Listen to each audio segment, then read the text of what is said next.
여러분 안녕하십니까. 2월 10일 새벽이 됐습니다. 저는 책입니다. 어제 말씀드렸죠. 이 곽상도 뇌물 무죄 판결. 그 파장이 아주 컸습니다. 보수 진보 갈 것 없이 신문들이 논조는 검찰이 부실 수사에 꽂혀 있습니다. 검찰 수사를 전부 다 질타하고 있습니다. 50억이나 되는 거금을 곽상도의 아들 곽병철을 보고 줄 리가 없는 것은 천하가 다 아는 일입니다. 김만배는 처음부터 곽상도를 끌어들였죠. 뒷배로서 말입니다. 대장동 일당의 뒷배가 된 이른바 50억 클럽의 멤버입니다. 그건 50억을 받은 곽병채와 곽상도, 그 돈을 준 김만배도 모두 다 인지를 했던 것입니다. 그런데 재판부는 무죄를 선고했습니다. 기가 막히게도 곽상도는 곽병채와 독립가결한 게 무죄의 이유였습니다. 이런 판결을 하고도 부끄럽지 않은가요? 법원이 8일 무죄를 선고하자 검찰이 발칵 뒤집혔습니다. 어떻게 돼서 무죄 판결이 나왔나? 난리가 났겠죠. 송경호 서울중앙지검장이 대장동 사건을 수사 중인 반부패 수사 3부에 곽상도 2심 공소유지 특명을 내렸습니다. 항소심에서는 반부패 수사 3부가 맡아라. 공판보가 맡지 말고 반부패 3부가 직접 맡아라. 특명을 내린 겁니다. 원래 곽상도의 뇌물죄는 윤석열 정부 들어 검찰 인사로 작년 8월에 새 수사팀이 출범하기 전에, 그러니까 과거의 문재인 검찰 수사팀이 수사를 한 뒤에 기소를 한 사건입니다. 그런데 1심에서 무죄가 나오자 2심의 공소유지를 새로 꾸려진 대장동 수사팀에 맡긴 것입니다. 송경호 지검장은 다음 주에 이 사건 1심까지 공소유지를 담당했던 1차 수사팀으로부터 그간의 경과를 직접 보고받을 예정이라고 합니다. 그만큼 곽상도 뇌물 무죄 판결은 검찰에 충격파를 던졌습니다. 이제 곽상도 외에도 김만배와 재판 거래 의혹에 얽혀있는 권순일, 그리고 분양업자 이기성을 비롯해 여러 돈의 흐름에 연관이 되어 있던 박영수 전 특검 등 50억 클럽에 대한 수사가 대중의 관심사가 되어버렸습니다. 졸지에 곽상도가 무죄 판결을 받으면서 대중들이 50억 클럽 다 나머지 어떻게 됐어? 이렇게 관심을 가지게 된 겁니다. 곽상도 무죄가 나는 바람에 어물쩡 넘어갈 수 없게 된 것입니다. 결국 언론은 검찰이 곽상도의 아들 곽병채에 대한 수사를 계속하겠다는 방침이라고 보도했습니다. 항소심을 위해 보완 수사를 한다는 것입니다. 자, 어제죠. 이재명이 서울중앙지검에 출석했습니다. TV가 생중계를 하더군요. 오전 11시 20분에 갔으니 오전 조사는 사실상 없었습니다. 가자마자 점심시간이니 말입니다. 어떻든 1월 10일 성남FC 후원금 의혹으로 성남지청에 출두한 것까지 포함을 하면 제1야당 대표로서 세 번째 검찰 출석입니다. 이런 전례가 없죠. 민주당과 이재명은 더는 검찰 소환을 용납할 수 없다, 이런 식으로 말을 하고 있는데, 그런데 아직 수사는 많이 남아 있습니다. 당장 백인동 개발 특혜만 하더라도 대장동 게이트 못지않은 또 하나의 게이트입니다. 김인섭이라는 이재명 선대 본부장을 지낸 로비스트가 끼어든 뒤에 토지 용도가 4단계나 상향이 되고 결국 민간업자가 3,140억에 이르는 부당 이익을 챙긴 사건입니다. 엄청난 대박을 터뜨린 그런 개발 특혜였습니다. 거기에다 김승태가 송환되면서 변호사비 대납의혹보다 더 큰 조명을 받는 대북 송금 사건도 뇌물죄가 될 수밖에 없습니다. 바로 오늘이죠.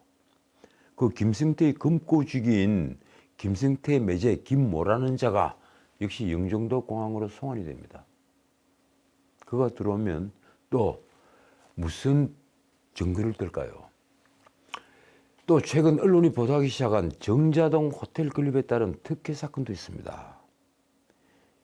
GH 합숙소 사건도 지금 수사팀이 총력전을 벌이는 사건입니다.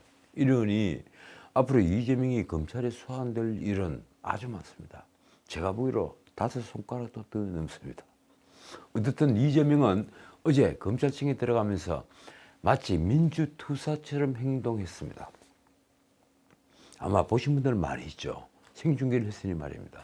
이재명은 이날 오전 11시 22분쯤에 검찰청사 동문에 도착한 뒤에 차 안에서 지지자들에게 손을 흔들었습니다. 그는 청사 출입구 앞 포토라인에 서서 유검무죄, 무검유죄 시대라고 주장했습니다. 유검무죄. 검찰을 쥐고 있으면 무죄다. 그리고 무검유죄다. 그런데 듣기에 따라서는 유권무죄, 무권유죄. 권력을 가진 사람은 무죄, 권력이 없으면 유죄. 이렇게도 들렸습니다. 그는 검찰이 자신에게 대장동 배임죄를 뒤집으시고 있다고 주장했습니다. 이렇습니다. 지연조사에 추가조사 논란까지 벌어진 소환 이후에도 검찰에 조정되는 궁박한 이들이 바뀐 진술 외에 그럴싸한 대장동 배임 증거는 나오지 않고 있다.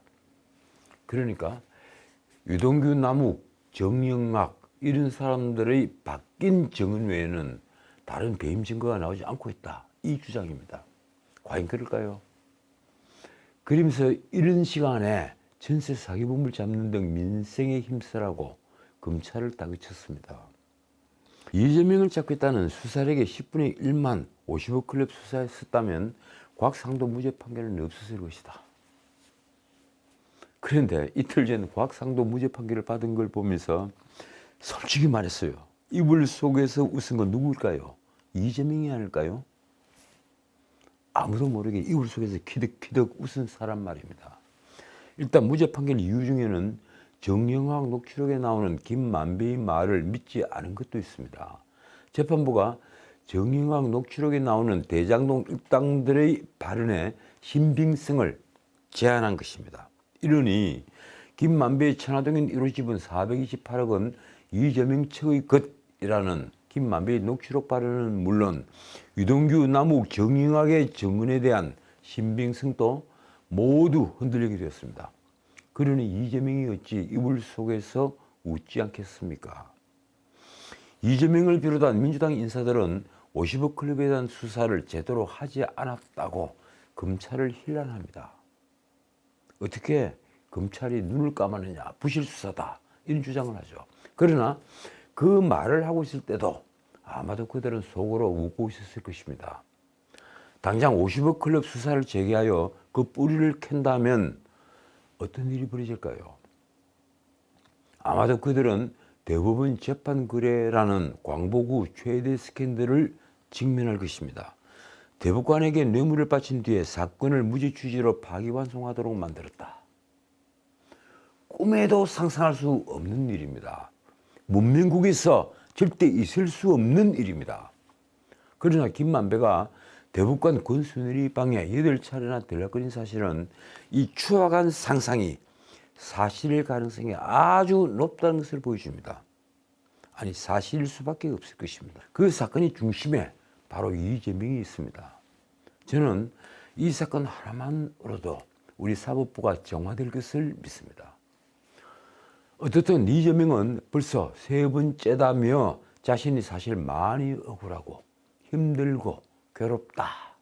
이 포토라인 플래시가 장렬하는 공개 소환은 횟술래 같은 수치라고 말했습니다. 진짜 부끄러웠으면 그런 말도 하진 않았겠죠. 혹시 여러분들은 횟술래가 무엇인지 아십니까?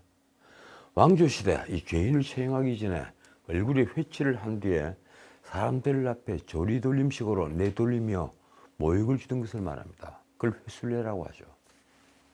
그런데 이재명은 검찰청에서 자신의 민주투사처럼 행동하지 않았습니까? 이재명은 기자들이 개발 사업이 자신의 승인이 없이는 불가능한 것 아니냐 이렇게 묻자 이렇게 대답을 했습니다. 검찰이 정권이 하수인이 돼서 없는 사건을 만들어내고 있는 것은 하늘이 알고 국민들이 지켜보고 있다. 하늘도 알고 국민들도 전부 다 안다. 없는 사건을 만들어냈다. 조작을 했다. 이 주장입니다. 어쨌든 어제 이재명이 조사받은 내용은 대장동 게이트에서 이재명이 대장동 일당에 막대한 이익을 챙기도록 내부 비밀을 흘렸다는, 그래서 사전에 짜고 쳤다는 부패방지법 위반, 그리고 또 초과이익 환수조항을 빼도록 해서 성남도시개발공사가 확정이익 1,822억 원 외에 초과이익을 얻지 못해 성남시에 결과적으로 거액의 손해를 끼쳤다는 업무상 배임 혐의에 대한 것입니다. 아마도 이재명은 이 혐의를 벗기는 솔직히 제가 보기에 아주 어려울 것입니다. 이미 수많은 언론이 취재를 한 결과 진실이 대부분 드러났기 때문입니다. 악은 반드시 징치된다. 다들 그렇게 믿고 계시죠? 악은 반드시 징치된다. 악은 결코 선을 이기지 못한다. 이런 하늘의 법도를 확인하는 일만 남았습니다. 자, 이번에는 국민의힘 소식입니다. 이 국민의힘 3.8 전당대회 당대표 선거 본 경선에 김기현, 안철수, 천하람, 황교안이 진출했습니다. 묘하게도 가나다 순서대로인데 득표순이라는 말이 돌았습니다. 국민의힘 선거관리위원회는 10일 당대표 후보 6명 가운데 4사람이 컷오프를 통과했다고 밝혔습니다. 윤상현, 조경태는 탈락했습니다. 이 4명을 뽑는 일반 최고위원 선거 본 경선에는 김병민, 김용태, 김재원, 민영삼, 그리고 정미경, 조수진, 태영호, 허은하가 진출했습니다. 역시 가나다 순서입니다. 한 명을 선출하는 청년 최고위원 본 경선 진출자는 김가람, 김정식, 이기인, 장예찬입니다. 본 경선 진출자는 지난 8과 9일 책임당원 6,000명을 대상으로 한 여론조사 결과로 정해졌습니다. 그 결과는 공개는 하지 않았습니다. 당 선관위는 컷오프 결과가 본 경선에 영향을 주지 않도록 순위와 득표율은 공개하지 않는다고 밝히지만, 그런데 당대표 컷오프 통과자는 아까도 말씀드렸다시피 가나다 순서가 득표 순위라는 말이 돌았습니다. 그렇지 않아도 여론조사 결과가 중간에 이미 새 나왔죠. 그래서 말이 많이 돌았는데 안철수 캠프는 크게 반발했습니다. 범인을 색출하자 이런 말도 했죠. 이미 국민의힘 당권 싸움에 대해서 많은 언론이 쟁점을 언급했기 때문에 오늘 저는 특별한 문제 한 2개만 제가 짚어보겠습니다. 아니 3개만 짚겠습니다. 첫째, 윤석열 친정체제가 구축될까요? 제 결론입니다만 아마도 친정체제는 만들어질 것으로 보입니다. 대통령실부터 저렇게 노골적으로 친정체제를 만들기 위해서 애를 쓰는데 만들어지지 않으면 이상하죠. 김기현 후보가 당선된다면 말입니다. 그 경우 윤 대통령은 과거 이준석 체제 때보다 훨씬 편한 입장에서 앞으로 통치권을 행사할 수 있을 것입니다. 문자 그대로 당정이 혼연일체가 되겠죠.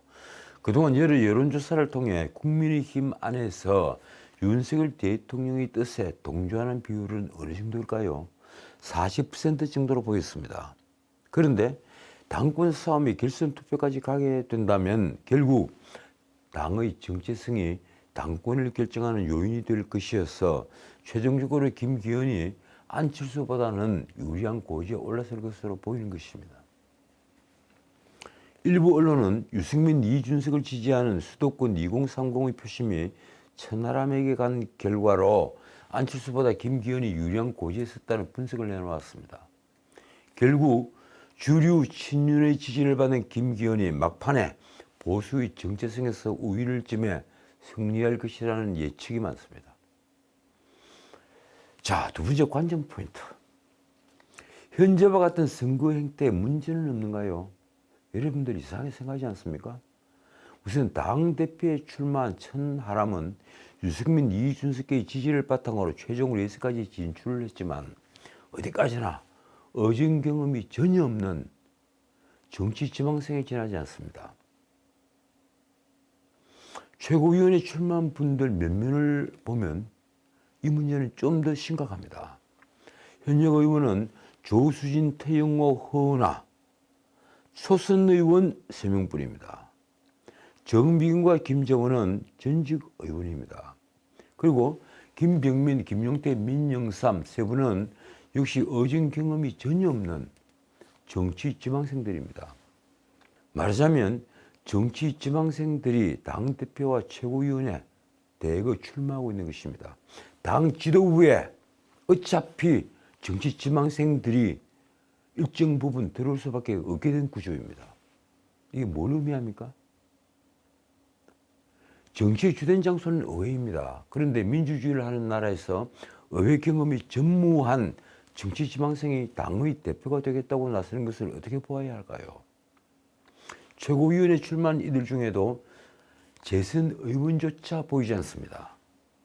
당의 중진이 새로 구성될 당 지도부를 외면하고 있는 것입니다. 물론 출마한 분은 한두 분 있었는데 이번 컷오프에서 탈락했습니다. 어떻든 그렇다면 당 지도부에 드는 것이 다음 총선 공천을 받기 위한 것입니까? 참으로 괴이한 일입니다. 자, 마지막 의문은 이것입니다. 세 번째 관전 포인트. 셋째, 다음 당대표는 과연 축배를 드는 자리에 오는 것인가? 아니면 독이 든 승배인가? 제가 전에도 말씀드렸지만 다음 당대표는 정치적으로 대단히 위험한 자리입니다. 사실은 가시방석이라는 얘기입니다. 총선은 1년 뒤이며 그때쯤이면 권력에 대한 비판적 시각이 본격적으로 드러날 때입니다. 우리 국민들 속에 권력에 대한 비판의식이 아주 커질 때라는 얘기입니다. 말하자면 이 국민 중의 대다수가 윤석열 정부를 비판적 시각으로 보기 쉽다는 것입니다. 그래서 집권기간 내에 벌어지는 선거는 권력 비판적 성격을 가집니다. 내년 총선, 집권한 지 2년 만에 치르는 총선이죠. 딱 중간평가 성격입니다. 아직까지는 이 절대다수의 야당이 169석이나 되는 절대다수의 야당이 이재명의 사법 리스크에 엮여있는 데다가 다수의 오만함으로 국민의 눈밖의 단계에 두드러져 보이지만 민심은 언제 바뀔지 모릅니다. 민심은 삽시간에 바뀝니다.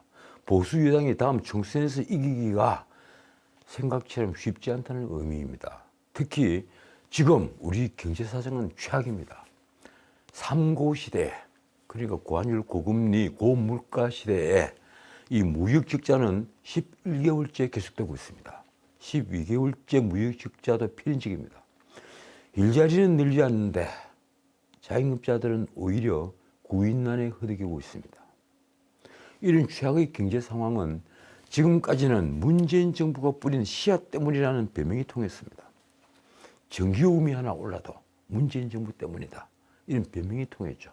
그러나 앞으로도 그럴까요?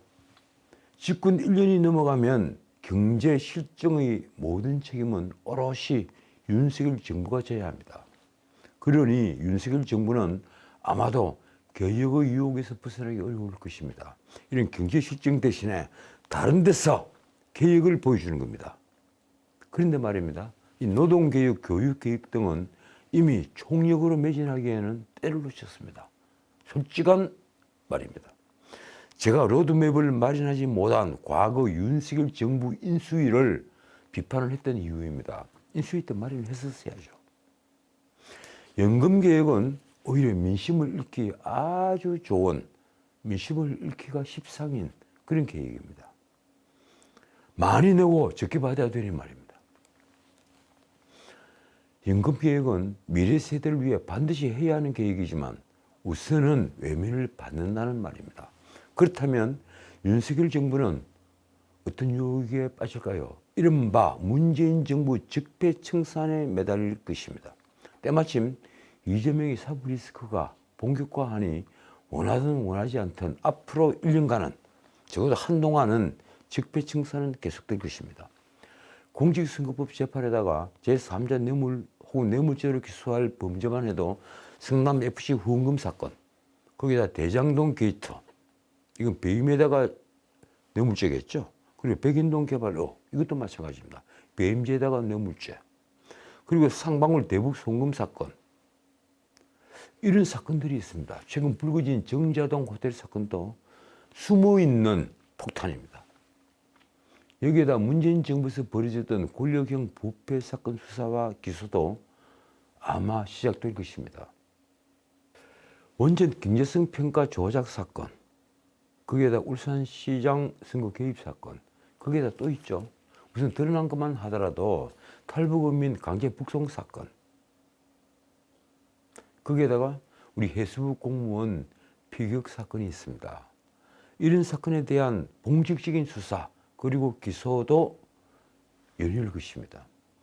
결국 민주당은 이재명을 손절하지 않으면 부패 정당 프레임에서 벗어나지 못할 수 있습니다. 그러나 민주당은 총선 승리를 위해서 극단적으로 저항을 하겠죠. 그런 저항을 할 것이어서 나라가 둘로 쪼개지는 일도 지금은 자명해 보입니다. 이래저래 집권 여당의 차기 당대표 자리는 그런 위험을 안고 갈 수밖에 없는 자리인 것입니다. 자, 어떻든 10일 발표된 국민의힘 전당대회 최고위원 예비 경선 결과는 친윤계 약세, 그리고 이준석계의 약진, 유승민계라고 해야 합니까? 이준석계의 약진으로 결론이 났습니다. 김병민, 김용태 같은 정치지망생도 예선을 통과했는데 이 박성중, 이만희 이런 재선 의원들과 그리고 윤석열 후보의 수행팀장을 했던 초선 이용도 낙마를 했습니다. 이들 탈락한 박성중, 이만희, 이용은 윤심을 내세운 강성 친윤계였습니다. 언론에 그렇게 보도가 됐죠. 특히 박성중은 서울 수초구가 기반으로 이 수도권 당심을 기대를 했고, 이만희는 경북 영천 청도 출신으로 TK 지역 표심을 기대했습니다. 그런데 정치 지망생들에 밀려 낙마를 한 것입니다. 일부 언론은 이런 친윤계의 대거 낙방을 두고 윤심 논란에 대한 역풍이라고 썼습니다. 과연 그럴까요? 대통령실이 앞장서서 나경원을 주저앉히면서 보였던 친윤계의 거친 모습이 대중에게 괴리감과 함께 실망감을 안겼다는 것입니다. 겸손하지 않았다는 거죠. 거기에다가 영남표 40%에 못지않게 커진 수도권표 38%가 친윤의 독주에 반감을 표시했다는 분석이 많습니다. 실제 수도권의 비율이 굉장히 올라왔습니다. 그런데 어찌됐든 이준석과 친했던 청년 후보 4인방은 모두 본 경선에 진출했습니다. 대표 선거 컷오프를 통과한 천하람, 그리고 최고위원 예선을 통과한 허은하, 김용태, 그리고 이기인은 이준석계 4인방입니다. 이 중에 허은하를 제외하면 모두 다 정치 지망생들입니다. 이들은 이날 컷오프 통과 후에 후보 사인 공동선언문이라는 것을 냈습니다. 아주 재밌습니다. 저희는 이번 전당대회가 극단적인 형태의 줄세우기 등 구태로 치러지고 있다는 인식을 두고 있다. 참 말 복잡하게 합니다. 젊은 친구들이 말입니다. 인식을 두고 있다. 꼭 승리해서 새로운 정치 문화를 당에 깃들게 하겠다. 그러나 컷오프를 통과한 조수진, 태영호 의원과 김재원, 김병민, 민영삼 역시 친윤계로 분류되는 이들입니다. 그래서인지 친윤에서는 이번 컷오프에서 이준석계가 후보 2명에만 화력을 집중해서 통과시킨 것으로 최종적인 승리는 친윤이 거머쥘 것이라고 평가했습니다. 이준석은 이날 페이스북에 개혁 후보 4명 전원 본선 진출이라면서 이제 오늘부터 꿈은 이루어진다고 썼습니다. 그의 꿈은 과연 무엇일까요? 이준석을 위해서 제가 하는 얘기인데 제발 분탕질이 아니길 빌 뿐입니다.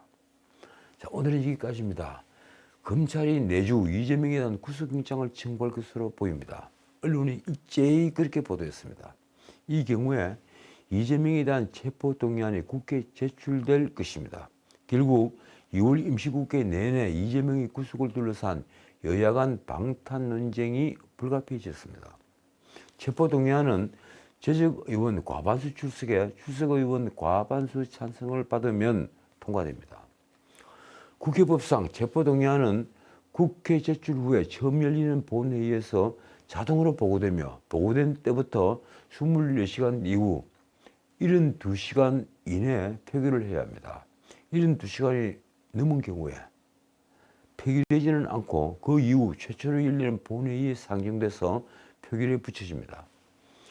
2월 임시국회 기간 중에 현재까지 여야가 합의한 본회의 일정은 제가 살펴보니까 교섭단체 대표연설을 위한 13일과 14일 그리고 24일입니다. 그러면 구속영장이 청구됐을 경우에 아마 24일 표결될 가능성이 높습니다. 여야는 필요한 경우에 28일 추가로 본회의를 열기로 했습니다. 자, 사실 친명계 의원들은 일찌감치 당내 표 단속에 나섰습니다. 안민석은 라디오에서 이렇게 말했습니다. 이탈조는 역사의 배반자로 낙인이 찍힐 것인데 누가 총대를 메고 조직적인 담합을 하는 선두에 나설 수 있겠는가. 그러니까 조직적으로 이탈하지는 못할 거라는 말입니다. 그래서 내린 결론이 이렇습니다. 이탈자가 생기더라도 최악의 경우에 5석을 넘지 못할 것이다. 지금 35석 정도가 이탈해야만 체포동의안이 가결될 수가 있죠. 더욱이 비민계에서도 당대표에 대한 체포동의안이니만큼 당연히 부결시켜야 한다는 기류가 더 우세하다는 것입니다. 어쨌든 이재명은 10일 저녁 9시쯤 2차 소환조사를 마치고 조서 열람을 했습니다. 그는 어제도 시정일관 1차 조사 때 검찰에 제출한 서면 진술서로 가름하겠다고 진술하면서 사실상 진술 거부권을 행사했습니다. 그는 심야 조사에도 동의하지 않았습니다. 자, 오늘의 결론입니다. 이재명에게 진실은 무엇일까요? 그 진실이 우리가 알고 있는 진실과 다를 리가 없습니다. 그래서 그가 가야 할 곳이 어디인지 그는 알고 있을 것입니다. 우리는 마지막 양심을 믿습니다. 지금까지 전인책이었습니다.